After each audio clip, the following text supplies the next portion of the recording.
This is what you see on television, but today you're going to see what it's like inside a parade float. Let's check it out.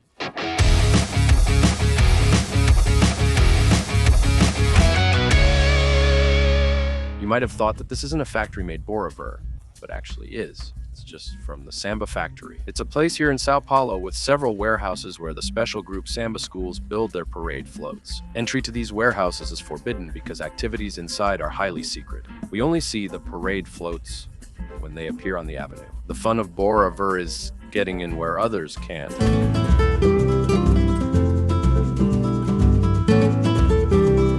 This is the Dragas da Real warehouse, one of the special group schools in Sao Paulo. We're recording before the parade, but the floats are practically ready for the avenue. This year's theme, Life is a Dream Painted in Watercolor, is inspired by Toquinho's song Aquarela and serves as a tribute to the Carnival designer's grandson, who died last year at age 8. What we're going to show is the opening float, which goes in front and is also the biggest one here at Dragas. Just so you have an idea, this one is 45 meters long, 9 meters wide, and 16 meters tall. From the moment the float is designed on the computer by the Carnival designer until it's finished, it takes about 6 months. It's built on top of truck chassis, so that's not all. There's a whole metalworking part, several iron structures that are assembled right here. Then there's also a wooden part, and the sculptures are made of styrofoam. Let's go inside. Look at the size of this thing. Now I have to figure out how I walk in here. Wow.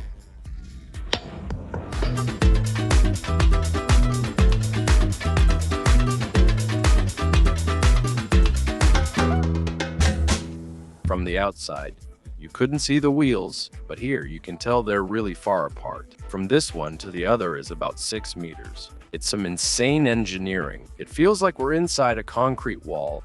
Seeing all that rebar, here for example, there's an X-shaped brace in the middle of the square. It's super tight to make sure everything stays really solid. This place we're in, almost no one has access to it, not even during the parade. Very few people come in here, and for people to get on the float, they do it from the outside, with cranes, ladders, and everything else. Only the people who actually control it come in through here. Up here, I found a maintenance door that gives access to the place where people parade. But from here on, there's carpet on the floor, so you have to take off your sneakers. Wow. We must be about 10 meters high here, more or less. Those circular platforms down there, they call them cheese. To reach there, you can't go through the truck's interior. You need to be lifted by a small crane, truck, or monk. The problem is that, at the time of the parade, this has to happen well before the school enters, and then, to get out, you need to leave by crane again. Whoever goes up there has to be willing to spend several hours on top of the cheese. I swear I thought that, looking up close, the details would be kind of rough. You know, I don't know. These set pieces usually, when you look at the finishing, it's just to look good on television, not here. This is going to be seen from far away, and you can tell there's care in every little mirror that's placed. It's really cool.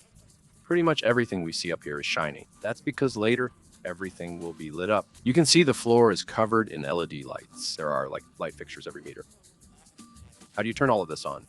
Do you keep changing the plug as you go down the avenue? No, each parade float has a generator, and inside there's a whole box, just like a home's fuse box, to control all of this here.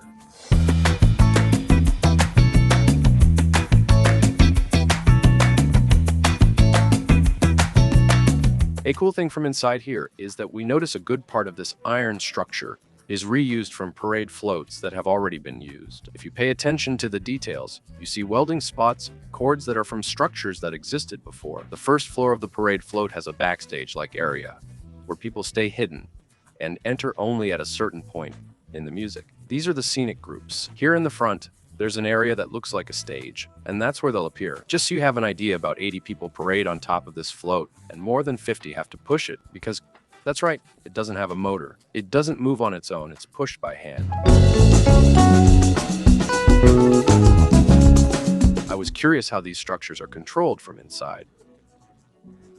Is someone pulling a cable or turning a crank? Let's go in and see. There's a 2-axis control here for the eye movement, and another control down here that opens and closes the eyelids. And then, you might be wondering, but wait, do you need one person for each eye? Yes, there are 32 eyes, 32 people working inside here, just to move them during the parade. This astronaut is a surprise that will only be revealed on the avenue He'll be on top of this parade float, but we can't assemble it here because there's not enough space. We'll only see everything finished during the parade.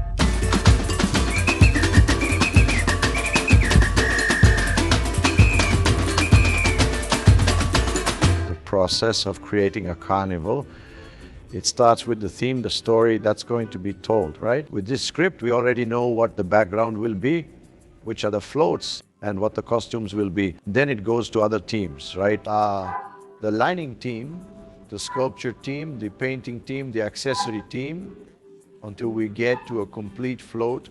It's a grand project. This year's theme. In April, I had a tragedy in my family. I lost a grandson who was 8 years old. And since he was known as the great astronaut, I'm going to include him inside the spaceship, which is mentioned in the song Aquarela, in my vision of the cycle of life as the future. The central idea is to celebrate life. I say that this is the carnival with the greatest meaning for me and the biggest carnival in the professional life of George Freitas. Here are some sculptures that aren't finished yet. They're made of solid styrofoam from these blocks here. Afterwards, a layer of craft paper is applied to give the surface a bit more strength. And I've always wondered where does this sculpture go after the parade? Because it's a gigantic work of art, it would be absurd to waste it. It's sold to schools from other groups to use in next year's parade, or to parks that use it as decoration.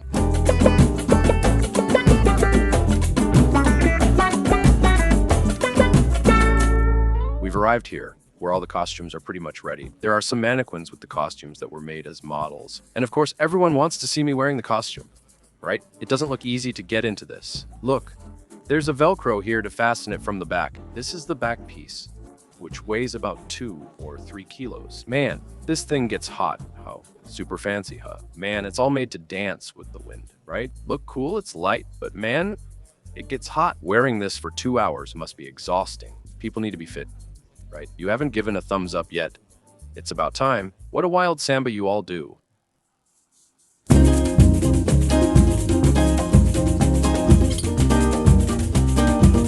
Today is the last day for the floats in the warehouse. Tomorrow, they must be taken apart to fit through the door and moved to the avenue to be reassembled. It's definitely not an easy job. First, use cranes to move the huge floats out of the warehouse.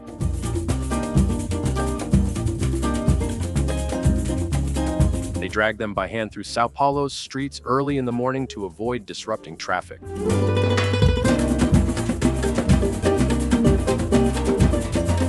When they arrive at Nhembi, they still need to set everything up for the parade. And there's the lighting test. They leave the lights on for hours to make sure everything is working properly. Next time you see a parade float going down the avenue, you'll remember how much work it took.